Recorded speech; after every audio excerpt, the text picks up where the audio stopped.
Guys, so eto na nga, nahanap ko na yung solusyon para sa mga brownout. Para kahit brownout, meron pa rin tayong electric fan, nakakapag-charge pa rin tayo ng cellphones, and also nagagamit pa rin natin yung ating mga computer.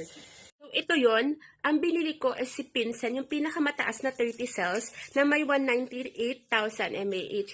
For electric fan, yung mga gaya ng mga fan ko na maliliit lang, matagal na yung life niya. Tapos meron siyang kasamang inverter, so ganyan na siya ikabit. Tapos, ipa-power on mo lang siya dito. Ayan. Pwede ka nang magsaksak ng mga gatin. Ayan. Kayang-kaya niya. Magkasabay si monitor at saka si fan. Dinig naman, di ba, malakas yung fan. Tapos, aside dyan, pwede rin kayong mag-charge ng inyong cellphone using this. Fast charging na yan. Tsaka si Type-C na. May Type-C din siya. Ayan guys, alam nyo, sobrang needed to, lalo na ngayon na laging nagbe-brown out. And syempre, pwede nyo rin gamitin yung laptop nyo